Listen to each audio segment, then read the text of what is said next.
mais uma vez com os irmãos as 7 igrejas do Apocalipse, eu me senti motivado a procurar responder a seguinte pergunta: o que é que apaga a luz de uma localidade? Então existe ali um candeeiro, uma luz, que Deus tem colocado através dos crentes, né, que se reúnem em um determinado lugar. Quando Jesus fala com a igreja de Éfeso, ele escreve a igreja de Éfeso, ele assegura a seguinte coisa. Ele diz assim: volta à prática, isso é o final do versículo 5 do capítulo 2 de Apocalipse, eu estou só citando. Volta à prática das primeiras obras, e se não, venho a ti e moverei do seu lugar o teu candeeiro, caso não te arrependas. O que possibilita uma igreja irradiar luz é a sua essência, não a sua forma. É o que está dentro, não o que está fora. Alguns chegam a classificar igrejas sem brilho, igrejas com um pequeno número de congregados, uma frequência pequena, ou então igreja que não tem um grupo de louvor profissional, né? Músicos e cantores especiais. Então, pessoas olham para a igreja assim e dizem: essa igreja não brilha, essa igreja é apagada, porque pouquinha gente. Está lá um irmão com um violão desafinado, né? Um irmão esganiçando lá na frente algumas letras, né? E essa igreja não vai para frente, né? Olha, isso é forma, isso não é essência. O que dá brilho a uma igreja é essência. Claro que a forma, ela faz parte, ela agrada, né? E isso não é desculpa para a gente fazer relaxadamente, né? Ou nunca melhorar. O que eu estou dizendo é que em algumas situações o grupo que se congrega não tem condições de ter músicos, de ter até instrumentos, e ter pessoas que cantam bem ou são bem afinadas. Mas tudo isso é forma e não essência. Então eu quero falar bem objetivamente com os irmãos sobre o que realmente apaga a luz de uma igreja. O que é que tira o brilho de uma igreja no local onde ela está. Então, em primeiro lugar, uma igreja perde o seu brilho quando há um grande número de incrédulos na sua membresia. É possível isso? Claro. Às vezes igrejas inteiras, e às vezes denominações inteiras. A luz já não brilha mais. Então, dentro dos seus membros há muitos não convertidos. Então não há essência. Não tem como, né? Se não tem a parte espiritual, tudo o resto é forma. Tem aparência, parece, mas não é. Então é bem complicado isso. E nós temos um versículo, eu acho que vai ser também projetado e transmitido, é Judas, versículo 4. Judas, versículo 4. Eu vou ler esse versículo.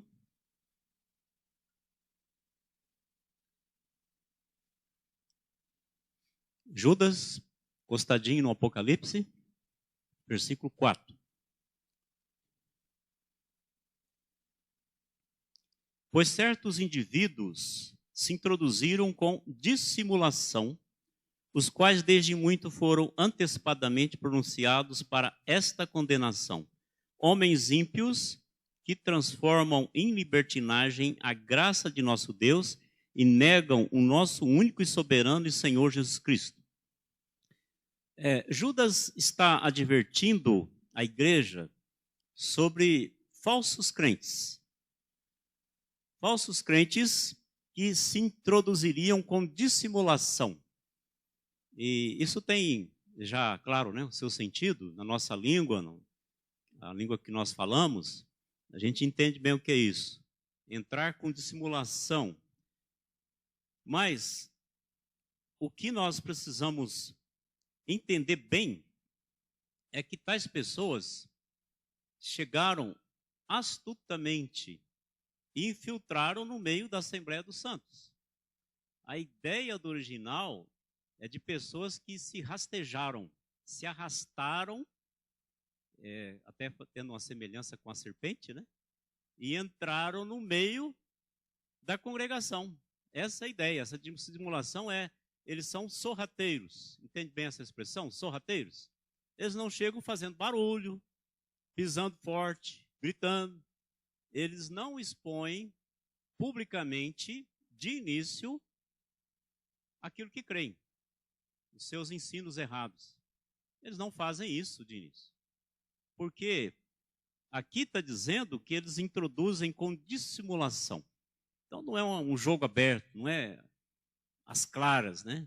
Mas, paulatinamente e astutamente, eles vão colocando as suas ideias e vão contaminando. Então, nós poderíamos dizer que eles entraram pelas portas dos fundos, sorrateiramente, rastejando, disfarçados de fé e piedade, e se infiltraram entre os irmãos. O diabo, quando não consegue vencer por fora, ele envia os seus para correr por dentro. Isso é na história da igreja. Na história da igreja. A igreja chegou a um ponto que teve que passar por uma reforma. E ela começou tão bem, mas depois a coisa descambou, né? E se não houvesse a reforma, o que ficaria da igreja? Nada, né? Só forma, nada de essência.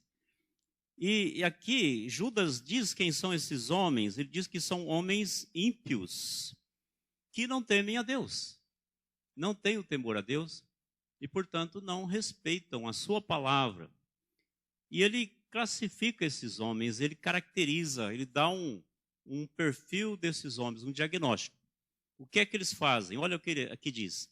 Que transformam em libertinagem a graça do nosso Deus. Transformam a graça em liberdade para pecar. Então, uma evidência na vida dessas pessoas é que vivem no pecado. Elas não lutam contra o pecado, porque já se entregaram, né? Aquilo já é prática, já é vida, já é caráter. Essa é uma característica. Agora, é claro que não precisa conviver muito tempo com uma pessoa assim para você descobrir que é pessoa infiltrada, né? Pessoa que sempre fala, mas nunca muda, né? Nunca tem transformação de vida, continua caindo dos mesmos pecados, praticando as mesmas coisas. Então, viram na graça oportunidade de satisfazer os seus desejos carnais.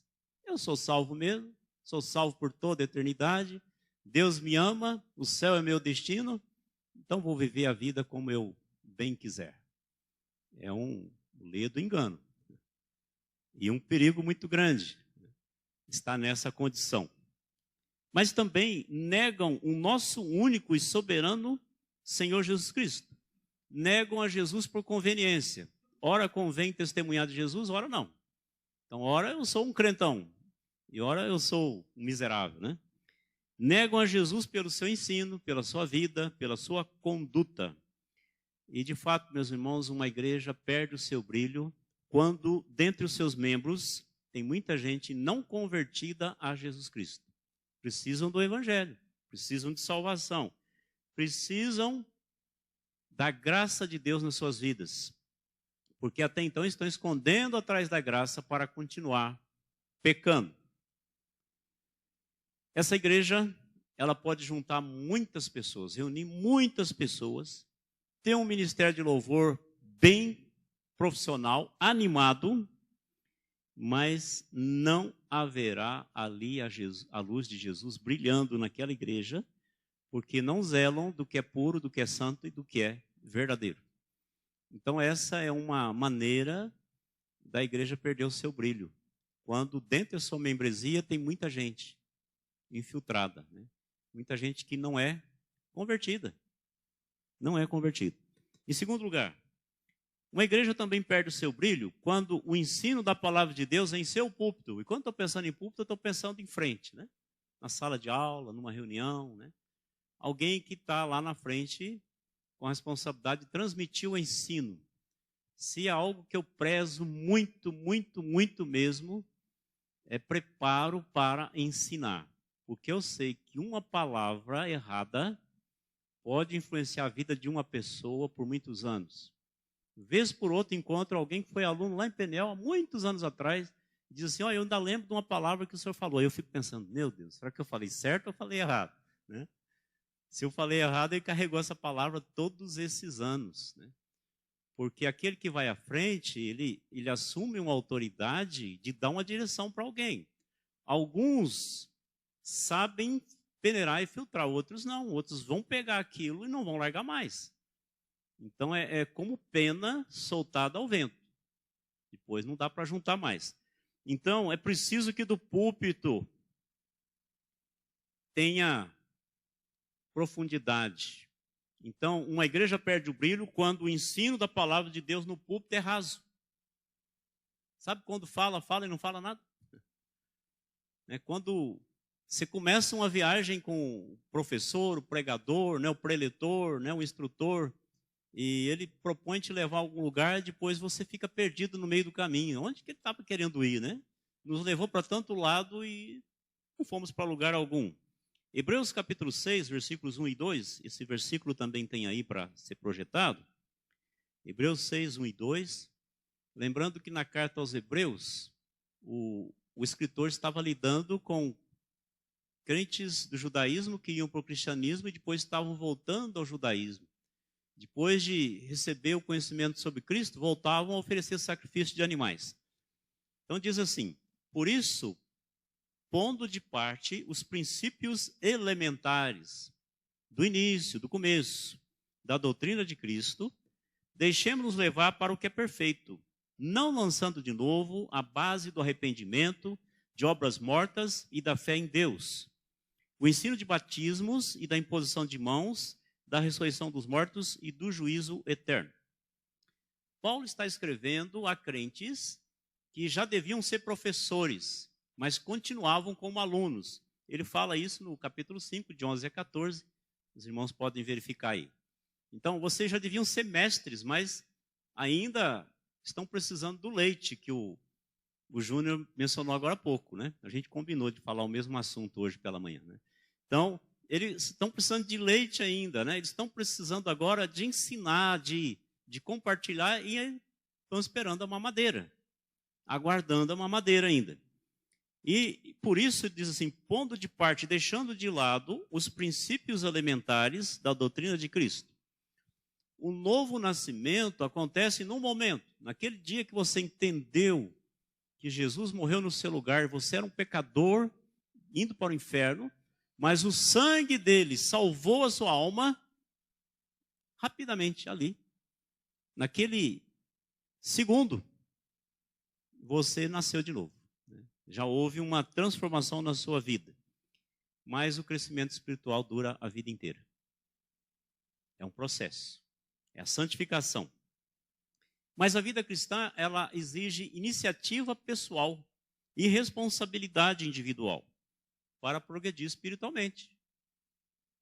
Você precisa querer, você precisa ler, precisa estudar, precisa praticar, precisa testemunhar, precisa pregar. É como andar de bicicleta.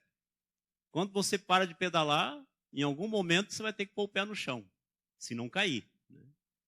Então tem que continuar pedalando. Pedalando. Nas ladeiras abaixo, nas ladeiras acima, né? Continua pedalando. Parece que muita gente quer andar a vida toda no embalo inicial, né? Pedalou um pouco, soltou e agora não vou pedalar mais. Não é assim, né?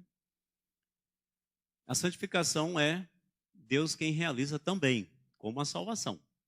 Mas ele conta com a receptividade humana. O se apresentar, o se despojar, o se entregar, o consagrar. Essa é a parte do homem. E ele diz assim, deixemos-nos levar para o que é perfeito. Então, nós vamos deixar o ensino fundamental, o ensino médio e vamos avançar para a universidade. Já estamos na hora de crescer, de maturidade espiritual, santificação. É isso que o autor está em vista aqui. Ao invés de ficar dizendo assim, puxa, eu não gostei daquela mensagem. Puxa, o pastor Jadir podia ter caprichado mais, né? Não, o pastor Samuel deu a aula, mas não entrou nesse assunto, né? Aí já a ideia falou, não, puxa, eu já devia estar ensinando, né? Ainda estou aqui recebendo, ainda querendo, né? Eu já devia estar ensinando, tudo que eu recebi eu já devia estar compartilhando, já tinha que ter os meus discípulos, já tinha que ter os meus alunos, né? Mas a gente está ali ainda, rapaz, eu não gostei dessa comida, acho que teve sal demais, né? Ah, faltou um pouquinho aqui de pimenta, né? E a gente fica muito exigente, né? E acostuma só receber, né? Fica obeso e limitado, né, nas suas ações. Então, meus irmãos, ele diz aqui, não lançando de novo a base do arrependimento de obras mortas e da fé em Deus. Isso foi necessário. Nós precisamos arrepender de tudo aquilo que a gente praticava na nossa vida sem Cristo. Obras mortas que não tinham valor. Você podia ser um católico devoto, rezar o terço, participar das missas, fazer todo o seu sacrifício. Deus está dizendo obras mortas. Você podia ser uma pessoa bondosa, correta, honesta, obras mortas. Então, isso foi no passado. Então, não bebo, não fumo, não roubo, não minto. Ficou tudo no passado, né? E agora? Não bebo, não fumo, não roubo, não minto? O que está acontecendo agora? Então, esses fundamentos foram colocados, já são os alicerces, e não precisam ser lançados continuamente. O que Deus está esperando é que a gente construa sobre eles agora. O que você vai fazer com esses alicerces? Em cima dele, o que você está construindo? E aqui ele vai citar algumas doutrinas, particularmente judaicas, propositadamente introduzidas na igreja cristã, ali. E ele fala ensino de batismos. Quase que em cada igreja, por influência dos judaizantes, na entrada da igreja tinha uma bacia com água. Imaginou isso? Aqui os diáconos, em vez de álcool, colocavam uma bacia com água. Se tiver sabão também é bom, na pandemia, né? Mas eles botavam uma bacia com água. Agora, aquilo, o que estava envolvido era muito mais do que higiene, era cerimonial. Por quê? Lá no tabernáculo, lá no templo, antes de entrar no lugar santo, tinha bacia de bronze, aonde os sacerdotes se purificavam. E era uma infinidade de abluções. Eles tinham que imergir as mãos e os braços dentro daquela bacia funda, levantar as mãos e deixar a água escorrer até os cotovelos. Aí eu olhava, agora eu estou purificado e eu posso participar do culto, louvar a Deus. Gente, isso era terrível, porque o que realmente purificou a vida desses crentes, agora, judeus convertidos, gentios convertidos, o sangue de Cristo. Então, embora não quisessem, ou talvez quisessem, eles estavam dizendo assim, que o sangue de Cristo que foi derramado no meu lugar, mais a água da bacia, me purificam e me tornam apto para adorar a Deus. Perceberam? Como com muita facilidade nós estamos acrescentando coisas que não precisam. Então Paulo fala, chega desses batismos, né? Dessas abluções, dessas imersões em água. Isso não tem valor nenhum mais. Lavar as mãos, os pés, cerimônias de purificação com água. Não há necessidade mais. Está escrevendo aqui, eu falei Paulo, hein? Esquece isso, gente. Eu não acredito que foi Paulo, não. O estilo literário não é de Paulo, né? Mas a gente gosta tanto de falar de Paulo, né? Quando não sabe quem é o autor. Mas não, aqui não é Paulo, né? É o escritor aos Hebreus. Mas ele queria tirar isso, porque é exatamente isso que estava acontecendo. Eles estão saindo do judaísmo, indo para o cristianismo. No cristianismo tem perseguição, no judaísmo não tem tanta. Aí volta para o judaísmo, as práticas do judaísmo e até o sacrifício. Mas ele continua, imposição de mãos. Alguns estavam ainda oferecendo sacrifício de animais até o ano 70. Até o ano 70 se ofereceu sacrifício de animais. Só se parou porque soldados romanos, sob o comando de Tito, o general, destruíram o templo e eles não tinham mais lugar para oferecer o sacrifício. Então, impor as mãos sobre o animal, se identificar com o animal para imolar o animal e derramar o sangue. Isso não tem mais lugar. Acabou. Cristo colocou um fim nisso. Aí ele vai mais para frente, da ressurreição dos mortos. Agora, nós sabemos que um dia nós morreremos e um dia ressuscitaremos. Mas, agora nós precisamos saber que devemos viver para Cristo. É muito bom viver nessa esperança do céu, da ressurreição. Mas enquanto não chega esse momento, o que nós estamos fazendo? Como é que nós estamos vivendo para Cristo aqui? Também ele menciona o juízo eterno. Haverá uma condenação eterna dos ímpios, é fato, é bíblico. Mas há uma disciplina corretiva para os justos. E agora? Nesse momento. Meus irmãos, se nos púlpitos das igrejas não houver profundidade da palavra de Deus, os crentes continuarão a ser alimentados com leite.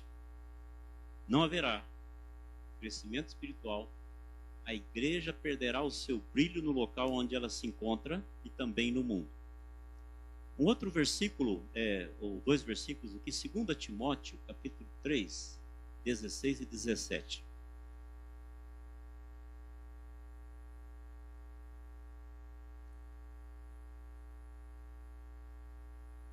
Enquanto os irmãos localizam, acho que vai ser projetado também. 2 Timóteo 3, 16 e 17. Versículo decorado, né, conhecido por todos nós, que prova a inspiração bíblica, a inspiração da Escritura. Toda a Escritura é inspirada por Deus, útil para o ensino, para repreensão, para a correção, para a educação na justiça e útil para o ensino.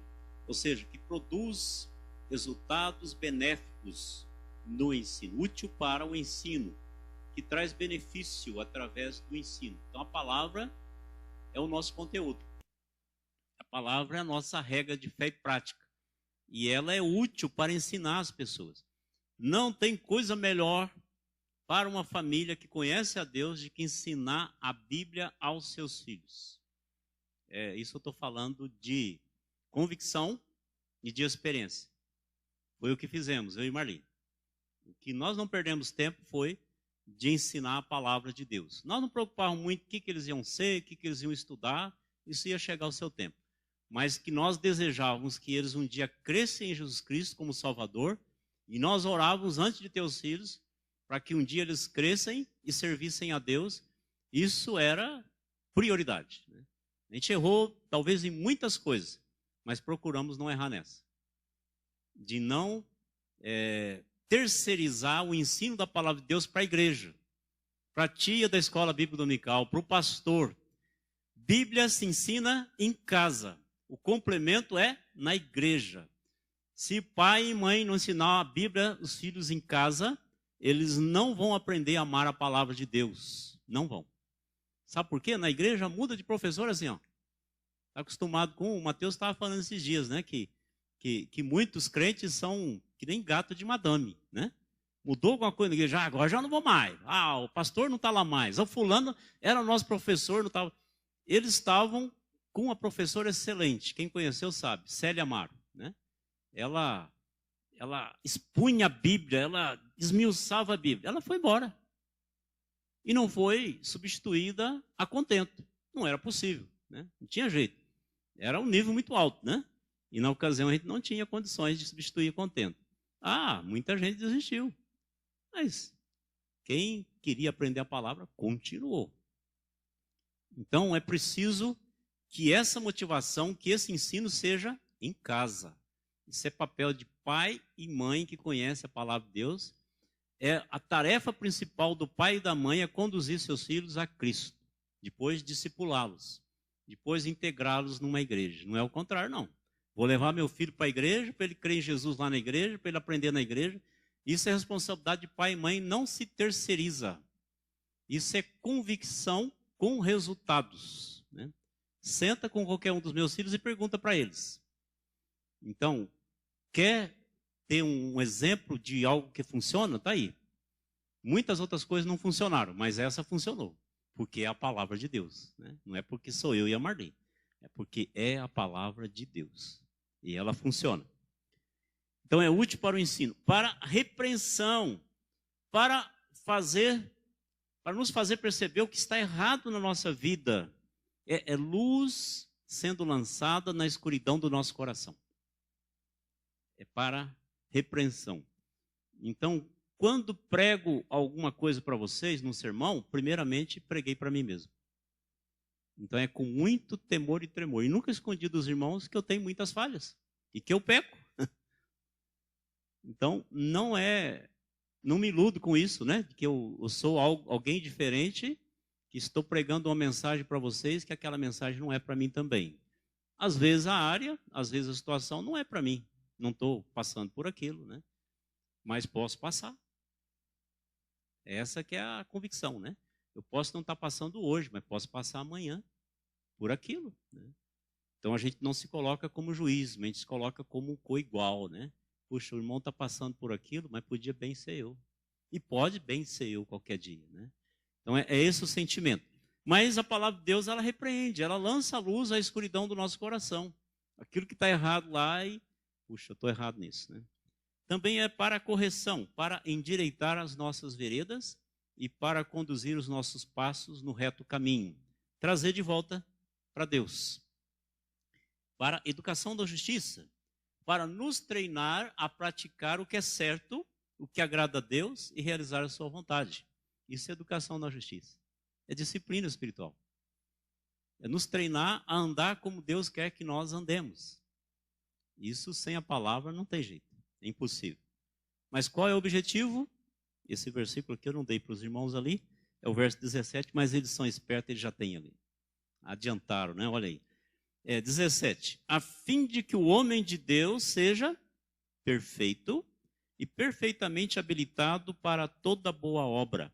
A fim de que o homem de Deus seja perfeito, ou seja, adequado à palavra de Deus. Aqui não é perfeição, isenção, né? Ou ausência total de falhas, de erros, não é? Aqui é alguém em harmonia com a palavra, adequado à palavra de Deus e apto para obedecer a Deus. Esse é o objetivo da palavra de Deus. E perfeitamente habilitado para toda boa obra, ou seja, equipado, completo, preparado para servir a Deus realizando a sua obra. E que coisa maravilhosa isso, né? Então, onde a palavra de Deus não é corretamente ensinada, não há brilho nos testemunhos dos crentes. Não tem como. Porque nos seus púlpitos, a palavra de Deus está sendo substituída por filosofia, ela está sendo substituída por conceitos de autoajuda, pensamento positivo, entretenimento, espetáculo, hipocrisia religiosa. A palavra de Deus é deixada de lado e coloca aquele monte de coisa que tem aparência de sabedoria. Você já ouviu um filósofo falando? Fala o nome de um filósofo atual aí. Pode falar, esses conhecidos. Cortella, o outro. Cortella, o Leandro Carnal. Você senta lá, você fica ouvindo, né? Um dia eu estava ouvindo o Leandro Carnal falando lá, eu falei assim, nossa, que sabedoria. De repente eu falei assim, que sabedoria nada? Esse cara está falando besteira. É muito bonito o que ele está falando, mas não tem fundamento bíblico nenhum, né? Está levando para outro rumo. Mas, agora quando isso sai do púlpito, é complicado. Complicado mesmo. Eu lembro de um irmão que eu conheci numa igreja que a gente ajudou a pastorear, lá no sul de Minas, e ele era de uma outra igreja, Espírito Santo do Pinhal. Isso aí já era São Paulo, divisa ali. Ele disse assim, olha, eu fiquei impressionado com o pastor que chegou lá. O homem era um erudito, né? O homem era um filósofo, né? Quando ele começava a falar, ninguém piscava, né? Mas depois de alguns anos eu pensei assim, o que eu aprendi da palavra de Deus? Nada. Aí que eu caí em si, né? Puxa, ele fala tão bonito, mas o que eu aprendi da palavra de Deus? Nada, né? Quer dizer, ele falava de muita coisa, e sobre muita gente, e sobre muita coisa. Mas da palavra, é triste isso, né? Perder esse tempo. Em terceiro lugar, uma igreja perde o seu brilho quando os pecados não são mais tratados biblicamente. Há muitas maneiras de tratar pecado, mas se não for biblicamente, não adianta. Não adianta. Uma maneira de falar do pecado dos outros é falar do pecado dos outros, né? Fofocar e contar, você sabe lá o que aconteceu com a Andressa, né? Com o Leandro, né? Nós estamos tratando do pecado, mas não da maneira bíblica. Olha o que diz 1 Coríntios, capítulo 5, versículo 6. Paulo corrigindo a igreja, agora é Paulo. Não é boa a vossa jactância, né? Vocês estão contando vantagem, né? Orgulhosos, soberbos. Não sabeis que um pouco de fermento leveda a massa toda? Meus irmãos, a igreja de Corinto perdeu o seu brilho, se tornou uma igreja carnal. E foi o texto que foi lido, né? Um dos textos. Não vos pude falar como espirituais, mas sim como carnais, como crianças em Cristo. Não vos dei leite a beber. E não suportavam. Foi isso? Não. Não vos dei carne, que vocês não podiam suportar. Tem que continuar dando leite. Porque na igreja de Corinto a luz se apagou. Lá havia um sujeito vivendo maritalmente com a esposa do seu pai. Vivendo maritalmente e não foi disciplinado. Jovens se unindo às prostitutas. Ele lida com isso no capítulo 6, né? Ali. Se unindo às prostitutas, irmãos levando irmãos perante tribunais de incrédulos. A igreja dividida em facções, crentes se embebedando durante a ceia fraternal, ninguém fazia nada a respeito. A igreja vai perdendo o seu brilho. Ela não mais resplandece no local onde ela está plantada. Eu quero concluir dizendo sobre uma pesquisa que foi feita recentemente aqui no Brasil, e ela detectou algumas razões pelas quais as igrejas estão perdendo o seu brilho. Boa parte das igrejas estão perdendo seus brilhos. Eu vou lê-las para vocês. Primeira, seus pastores são despreparados biblicamente e teologicamente. Eles não têm preparo bíblico e nem teológico. Ou foi um preparo muito raso, muito fraco, ou nem tiveram nada. Não tem. Ninguém dá o que não tem. Ele não tem, como é que ele vai dar para os outros? Primeiro ele precisa aprender, precisa receber. E eu digo mais ainda, ele nunca deixará de continuar aprendendo. Ele sempre vai ser um aluno. Sempre um aluno. É desse jeito, né? Sempre você está querendo aprender mais, e ler mais, e meditar mais. Sempre. Segunda, a igreja tem negligenciado o estudo bíblico nas suas reuniões. Então enche a reunião com tanta coisa, né? A gente pode colocar dinâmica, pode fazer um monte de coisa na reunião, mas não pode faltar o estudo bíblico. Tem que ter. A escola bíblica dominical nunca pode acabar, porque a gente não tem à noite o que a gente tem agora, né? Essa oportunidade preciosa de pegar um texto e gastar tempo naquele texto. Então, não pode faltar o estudo bíblico. Terceira razão. Essas igrejas substituíram a liturgia do passado cristocêntrica por uma liturgia antropocêntrica no presente. Ou seja, agora gira em torno do homem. O que eu vou fazer para agradar os membros da igreja, né? Qual que é a coisa do momento que vai deixá-los animados, né? Não o que nós devemos continuar fazendo para agradar a Cristo. Quarta razão. Porque tem ignorado ou lidado de forma superficial com os pecados dos seus membros. Não trata como deveria. Então, lida de maneira superficial com os pecados. Logo, a luz se apaga. Quinta, porque tem uma visão bíblica distorcida sobre Deus, Jesus e o Espírito Santo. Algumas igrejas acham que Deus é nosso servo. Então você determina, você declara, você marca a hora, você determina que essa é a tarde da bênção, essa é a noite do milagre. Então Deus vai ter que fazer um milagre porque nós, na igreja, colocamos no nosso calendário que essa é a noite do milagre. Deus não tem escolha, ele tem que fazer um milagre. Então essa é a tarde da bênção. Então começa por aí e vai além. Então uma visão bíblica distorcida sobre Deus, sobre Cristo, sobre o Espírito Santo. Sexta razão. Porque tem batizado incrédulos e ministrado a ceia do Senhor a crentes atolados no pecado. Então, não tem problema, né? É assim mesmo, toda a igreja é assim, e vai lidando dessa maneira. Sétima, porque o foco da igreja não está na glória de Deus, mas na satisfação das necessidades humanas.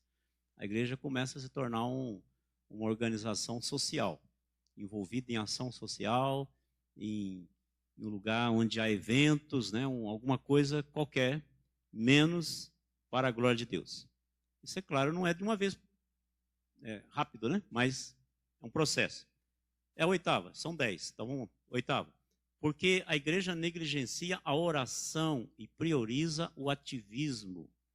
Os puritanos diziam assim: tentar fazer a obra de Deus sem oração é presunção e pecado. Tudo era com oração. Então, você fazer sem oração é só presunção e pecado. A nona. Por que se tornou numa igreja pragmática, que é resultado? Os fins justificam os meios. Eu quero resultado. Então, o que vai funcionar agora para encher a igreja? É isso? Vamos fazer, né? Por que não? Nós queremos a igreja cheia. Muito pragmática, querendo coisas práticas. E abandona os princípios e valores cristãos. Olha, a gente quer alcançar as pessoas. A gente quer uma reunião dinâmica, mas sem abrir mão dos princípios cristãos, princípios bíblicos. Isso não se negocia, de jeito nenhum. E a décima, porque em nome da contextualização, né, uma mensagem contextualizada, que fala a língua daquele que está ouvindo, que atinge o ouvido e o coração, em nome da contextualização, abraçou o sincretismo e abandonou as verdades fundamentais da fé cristã. Hoje tem um movimento ecumênico muito forte, né, e crescendo por causa disso. Eu quero terminar dizendo o seguinte: Jesus, no finalzinho do versículo 23 do capítulo 6 de Mateus, Mateus 6, 23, no versículo 23, o que ele diz a respeito de uma pessoa também se aplica à igreja. Ele diz assim: caso a luz que em ti há sejam trevas, que grandes trevas serão. Então há uma luz dentro da pessoa, mas se ela se tornar em trevas, grandes trevas serão. Então, está cheio da luz na Bíblia não é cheio de conhecimento, mas é de discernimento. Diferente. Não é ter muito conhecimento, mas ter discernimento espiritual. Isso está cheio de luz. Discernimento espiritual do que é certo e do que é errado. E a gente sabe que quando a luz vai embora, as trevas tomam o seu lugar. O próprio dia e a noite é um exemplo disso, né? A luz vai embora e as trevas tomam o seu lugar. Então, quando a luz de uma igreja vai embora, as trevas tomam o seu lugar. E tem uma idade da igreja, uma época da igreja que é chamada Idade das Trevas. E também ficou para o mundo todo, né? Essa expressão. E o que são as trevas dentro do crente? Mundanismo. Amar o que é errado, rejeitar o que é certo, barganhar princípios cristãos, acumular riquezas na terra sem acumular riqueza nos céus. Isso é trevas. Mas aquele que disse: caso a luz que há em ti sejam trevas, que grandes trevas serão, também disse à igreja de Éfeso. Eu vou voltar no versículo onde comecei. A parte A do versículo 5 do capítulo 2, Jesus fala assim à igreja de Éfeso: lembra-te, pois, de onde caíste, arrepende-te e volta à prática das primeiras obras. Olha aqui, lembrar, arrepender-se e voltar. Meus irmãos, minhas irmãs, este ainda continua sendo o caminho de volta a Deus. Lembrar, arrepender e voltar. É o caminho de volta a Deus. Que Deus nos abençoe.